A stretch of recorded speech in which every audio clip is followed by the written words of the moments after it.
This video was brought to you in part by the supporters of the AMTV Patreon. Thank you.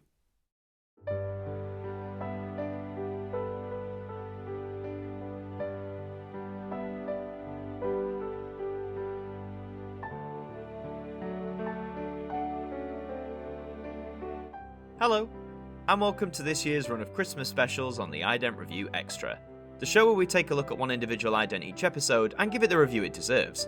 And this time around, we're taking a look at the festive sequences that represented BBC1 in the 1990s. Grab that warm brew as we go back to 1996.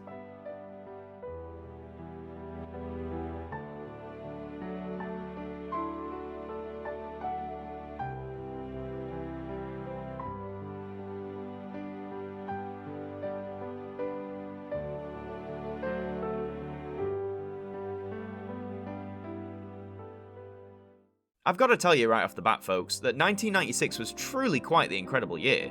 Did it have anything to do with my birth? Absolutely not, but it's just a year that retains a lot of affection for many. Over at the BBC, the corporation was preparing to undergo the most major shake-up in terms of its brand identity in several decades, but it wouldn't be until the following year before that overhaul would be seen by audiences.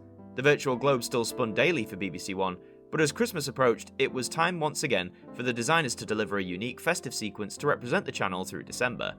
We've seen success in this decade so far, and not so much abject failures, but some idents that don't necessarily fire on all cylinders.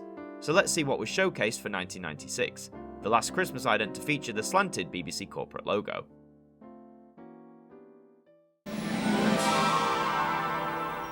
Unlikely heroes for BBC1 now in the video game turned action movie, tackling scary evil forces, the plumbers extraordinaire, Super Mario Brothers.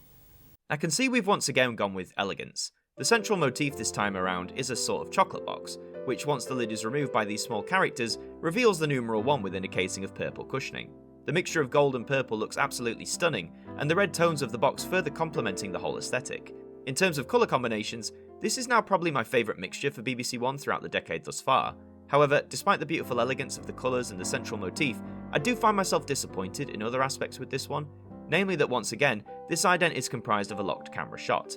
Not a bad thing in itself, I mean several BBC1 Christmas idents have worked despite being a static scene, but by 1996, so many other channels were really beginning to play around with more story-based festive sequences, as well as using different angles and computer techniques to help stand them out from the crowd.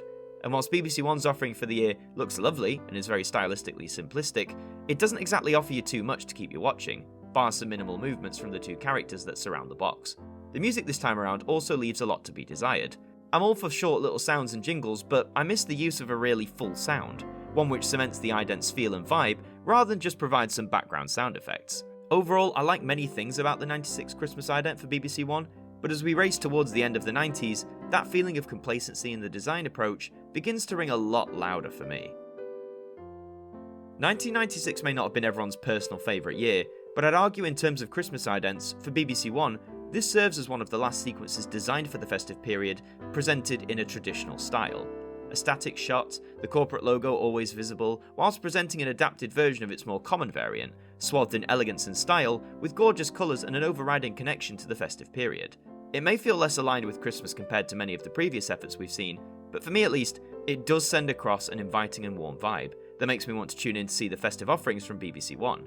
But next year would be an immense year for change, not just for BBC1, but for the entire corporation. Tune in next time to find out how the Christmas idents would adapt to this shift. And so that brings us to the end of another episode of the Ident Review Extra.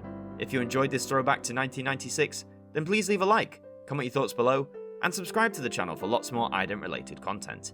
I've been Martyn from AMTV, thank you for joining me, and I'll see you next time. Well, that does bring us to the end of another day here on AMTV. We do hope you enjoyed the programme, and a special thank you to our patrons for helping to support the show, and to everyone who's tuned in. Until the next broadcast, we wish you a good night.